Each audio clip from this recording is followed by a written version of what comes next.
Assalamu alaikum students. We are back here with the last part of simple, compound and complex sentences. Today we will learn about the transformation of sentences. How we can change a simple sentence into either compound or complex, or a complex sentence into a simple or compound. In the examination hall, you will be asked to change a sentence. There may be a direction given. You will be asked to change a sentence either into compound or complex or simple, whatever the direction is. What we have to do, first of all, we have to understand the nature of the sentence. We have to see what the sentence actually basically is. Then there are certain things you need to, certain changes you need to make. Let us see these examples. We will understand how can we make transformations. In the first example, I have written here, he confessed his guilt. Let us first of all understand what this sentence actually is. Since, as you can recall the previous lectures, I have told you that if there is only one main verb, this is its main verb, it has its subject, it has its predicate, we can say this is a simple sentence because of the fact only one main verb is used. Okay, so this sentence is basically a simple sentence. How to change it into a compound sentence? First of all, let's see. He confessed his guilt. Guilt means, this guilt is noun form, guilt. We can change it like this: he was guilty and he confessed. We introduced a new verb here. This confess is already there. We needed a conjunction. So what happened with the introduction of new verb? We made a new clause. This clause becomes a part of the sentence. So in order to join this clause with the main clause, we needed a conjunction. This conjunction is basically coordinating conjunction. So based on all these things, we can say that this sentence is a compound sentence. Okay, let us change it now into a complex sentence. This complex goes, when we change a compound into a complex sentence, we have to do only one change. This coordinating conjunction will be changed into a subordinating conjunction. He confessed that he was guilty. Since we have, we swapped the position of the sentences to make the sentence look, or to make the sentence meaningful. He confessed that he was guilty. This that he was guilty becomes dependent clause, DC. This is its main clause. This is independent clause.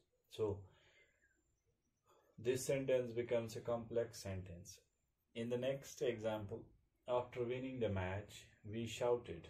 This is a simple sentence. Only one main verb is used, shouted. We will do the same thing like we did. We will change one of its clause. We will change one of the clause into its adjacent clause.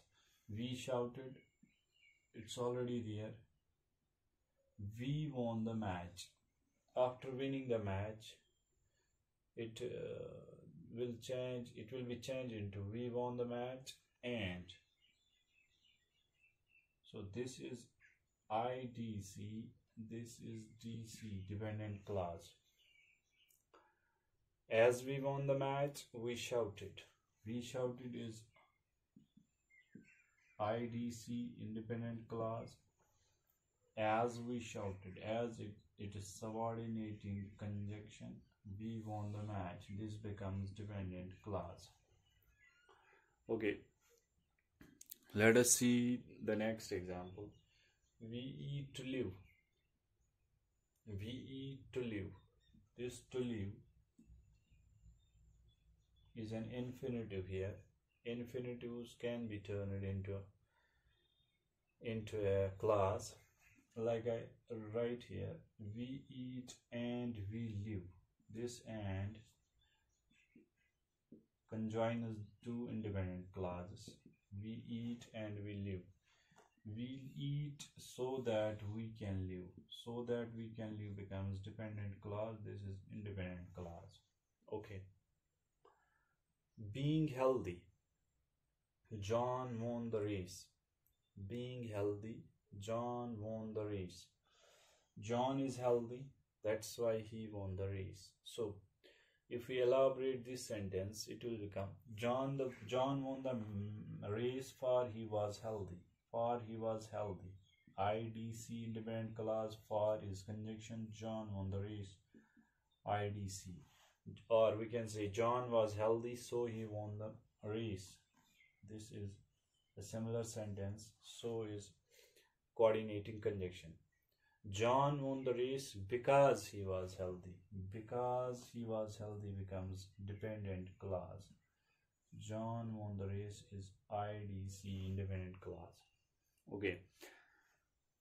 Let us see another example. Despite being poor, he is happy. Despite being poor means being poor, he is happy. Although the man is poor, it is a contradicting thing that he is happy. So we can say he is poor, but combines two contradicting things. He is poor. This is IDC. He is happy. IDC. This is coordinating conjunction.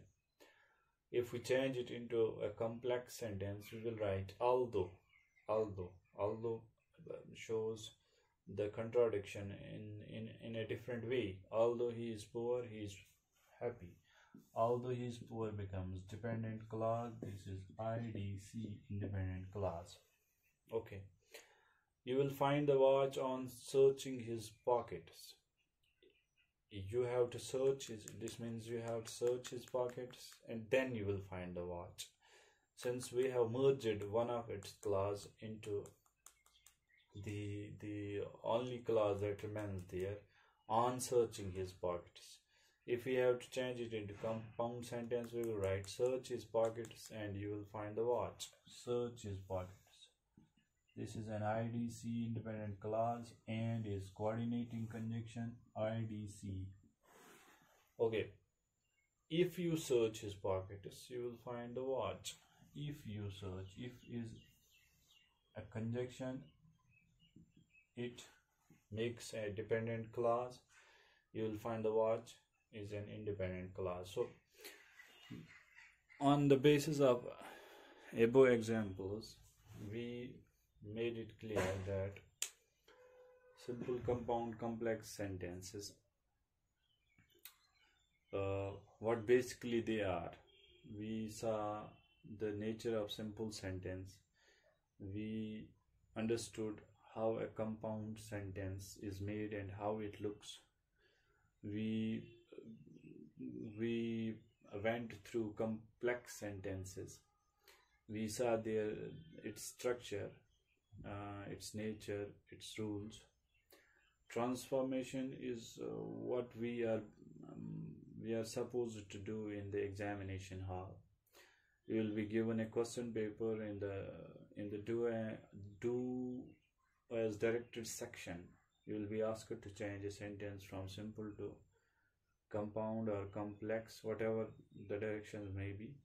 You have to follow these things from simple to compound to complex. You have to make sure that we do the same things. If we have to make a simple sentence, you have to first of all understand the nature of the sentence, then you can make changes likewise. I have shown you here. That's it. That's the end of simple, compound, and complex sentences. We'll see you in the next video. Thank you. Bye.